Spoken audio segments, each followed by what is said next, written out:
चलिए आज बात करते हैं इस खूबसूरत पौधे की जिसका नाम है एक्सोरा या फिर इसे रुकमनी के नाम से भी जाना जाता है। देखिए इसमें इस तरह से बंचेस में फ्लावरिंग होती है। तो इसकी केयर कैसे करते हैं, कहाँ पे रखना है, कैसे कैसा पॉट चाहिए, ये सब डिस्कस करेंगे। तो वीडियो पूरा देखिएगा। तो हेलो फ्रेंड्स, मैं रश्मि स्वागत करती हूँ आप सबका निर्मिस गार्डन में। अगर वीडियो थोड़ा सा भी यूज़फुल लगे तो लाइक कीजिएगा, कमेंट कीजिएगा और सब्सक्राइब भी कर लीजिएगा। तो चलिए वीडियो स्टार्ट करते हैं। तो सबसे पहले तो ये एक परमानेंट फ्लावरिंग प्लांट है। इसमें बहुत सारी वैरायटी आती है, जैसे देसी वैरायटी है, हाइब्रिड वैरायटी है। ये मेरा हाइब्रिड वैरायटी का प्लांट है। जो देसी वैरायटी के प्लांट होते हैं उसके तो पौधे बहुत बड़े होते हैं और उसमें तो गुच्छों में फ्लावरिंग होती है। अगर ज़मीन में लगा रहे हो तो इससे बेहतर कोई प्लांट नहीं है। आपने कई पार्क में देखा होगा कि इक्ज़ोरा लगे हुए हैं और उसमें सबसे कॉमन जो कलर होता है वो लाल कलर का होता है। इसके अलावा इसमें येलो कलर आता है, गुलाबी होता है, सफ़ेद होता है, जैसे बहुत सारे कलर्स में भी ये मिलता है। फिर दूसरी है हाइब्रिड वैरायटी जिसमें पौधा छोटा ही रहता है, तो उससे गमले में आप बहुत आसानी से लगा सकते हो।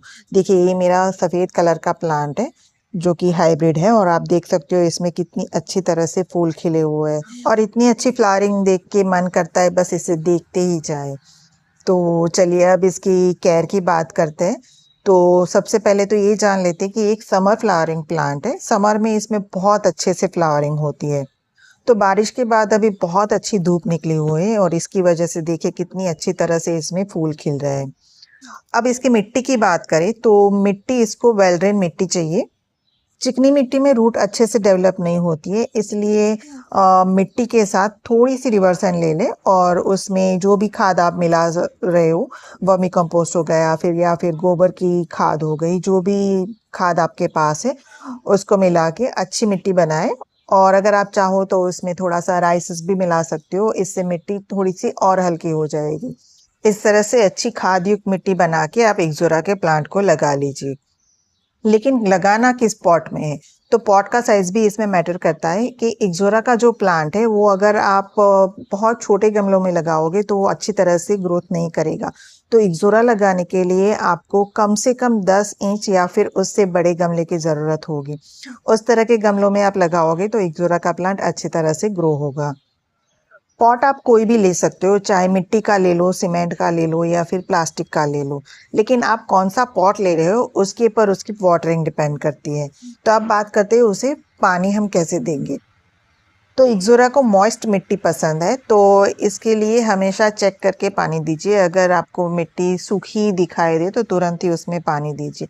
लेकिन अगर आपने मिट्टी का पॉट लिया है तो आपको रोज़ ही पानी देना पड़ेगा, जबकि प्लास्टिक के पॉट में आपको चेक करके पानी देना पड़ेगा, क्योंकि प्लास्टिक में से जल्दी से पानी इवापोरेट नहीं होता है, जबकि मिट्टी में से तुरंत ही इवापोरेट हो जाता है। तो मिट्टी में तो आपको रोज़ पानी देना पड़ेगा। उसी तरह से सीमेंट में भी आप चेक करके पानी दीजिए। ऊपर की 1 इंच तक की सतह आपको सूखी दिखाई दे तो तुरंत ही उसमें आप पानी डाल दीजिए।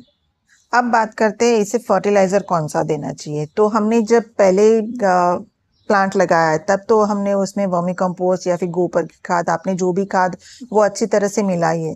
लेकिन ये एक हैवी फ्लावरिंग प्लांट है, तो अगर आप चाहते हो कि आपका प्लांट ऐसे ही फूल देता रहे तो हर महीने इसमें 2-2 मुट्ठी वर्मी कंपोस्ट है या फिर गोबर की खाद है या फिर किचन कंपोस्ट है, आप जो भी खाद देना चाहो 2-2 मुट्ठी आप हर महीने इसमें दे दीजिए। और खाद हमेशा अर्ली मॉर्निंग या फिर शाम के वक्त ही देनी चाहिए। हल्की हल्की गमले में आप गुड़ाई करके चारों तरफ आप खाद डाल दीजिए। या फिर अगर आप केमिकल फर्टिलाइज़र डालना चाहते हो तो सिर्फ पोटाश आता है, उसे आप इसमें यूज़ कर सकते हो, जिसमें नाइट्रोजन और फॉस्फोरस नहीं होता है, सिर्फ पोटेशियम होता है। तो पोटाश का आप आधा चम्मच 1 लीटर पानी में घोल के ये जो लिक्विड हमने बनाया उसे आप एक्सोरा के पत्तों पर स्प्रे कीजिए। मिट्टी में मत डालिए, हो सके तो केमिकल फर्टिलाइज़र को मिट्टी में डालने से बचिए, क्योंकि उससे मिट्टी खराब होती है। तो आप अगर पत्तों पे इस पे उसका स्प्रे करोगे तो उससे भी उसकी सारी रिक्वायरमेंट पूरी हो जाएगी। और अब लास्ट में बात करते हैं इसमें क्या कोई इन्फेस्टेशन होता है या नहीं। तो इसमें कभी-कभी माइट्स का अटैक होता है, जिसमें इसके पत्ते के ऊपर काले-काले आपको डॉट्स दिखाई देंगे, जिसमें पत्ते इसके काले हो जाते हैं और फिर धीरे-धीरे प्लांट खराब हो जाता है। इसके अलावा इसमें डाईबैक की भी प्रॉब्लम होती है। अगर आपने गलत टाइम पे इसकी प्रूनिंग कर दी तो ये धीरे-धीरे वहाँ से प्लांट डाईबैक में चला जाता है और फिर धीरे-धीरे पूरा प्लांट खराब हो जाता है। तो हमेशा आप इसकी प्रूनिंग या तो जब मॉनसून ख़त्म होता है तब करें या फिर फ़रवरी में करें। मतलब कि जब इसका ग्रोथ पीरियड होता है तब आप इसकी प्रूनिंग करें। सर्दियों में ये प्लांट डोरमेंट हो जाता है, तब इसकी फ्लावरिंग रुक जाती है। लेकिन जैसे ही फ़रवरी स्टार्ट होता है, स्प्रिंग का सीज़न आ जाता है, तब इसमें फिर से ग्रोथ होने लगती है। तो बस उम्मीद है आपको वीडियो पसंद आई होगी। अगर वीडियो पसंद आई है तो लाइक, कमेंट, शेयर कीजिए और चैनल पर पहली बार आया है तो सब्सक्राइब किए बिना मत जाइए। Thank you.